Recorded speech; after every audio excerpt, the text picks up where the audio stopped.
సంస్థల ఎన్నికలకు పార్టీ శ్రేణులను సిద్దం చేసే ఉద్దేశంతో తెలుగుదేశం చేపట్టిన ప్రాంతీయ సదస్సులు నేటి నుంచి సాగనున్నాయి. మొత్తం 5 ప్రాంతీయ సదస్సులకు దాదాపు 2.5 లక్షల మంది హాజరవుతారని అంచనా. ప్రభుత్వ ప్రజా వ్యతిరేక విధానాలతో పాటు సంక్షేమ పథకాల అమల్లో వైఫల్యాలపై వార్డు స్థాయి కార్యకర్తలకు అవగాహన కల్పించాలని తలపెట్టారు. పంచాయతీ ఎన్నికలకు నోటిఫికేషన్ వెలువడుతున్న తరుణంలో తెలుగుదేశం పార్టీ ప్రాంతీయ సదస్సులకు సిద్దమైంది. ఎన్నికలకు పార్టీ యంత్రాంగాన్ని పూర్తి స్థాయిలో సన్నద్దం చేసే దిశగా ఈ సదస్సుల ద్వారా శ్రేణుల దిశానిర్దేశం చేయనున్నారు. ప్రాంతీయ సదస్సులకు భారీ స్థాయిలో ఏర్పాట్లు జరుగుతున్నాయి.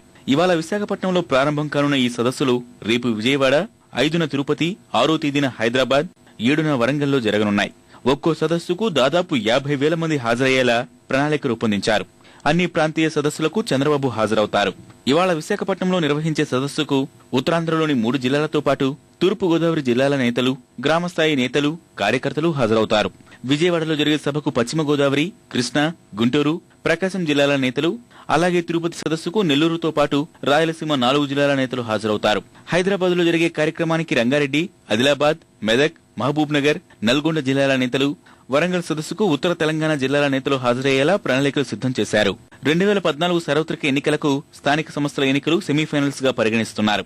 పంచాయతీ ఎన్నికలు పార్టీల రహితంగా జరుగుతున్నా వీటిలో తాము బలపరిచే అభ్యర్థులను గెలిపించుకోవడం ద్వారా పురపాలక ఎన్నికలతో పాటు సార్వత్రిక ఎన్నికల్లో సత్తా చాటాలని తెలుగుదేశం భావిస్తోంది.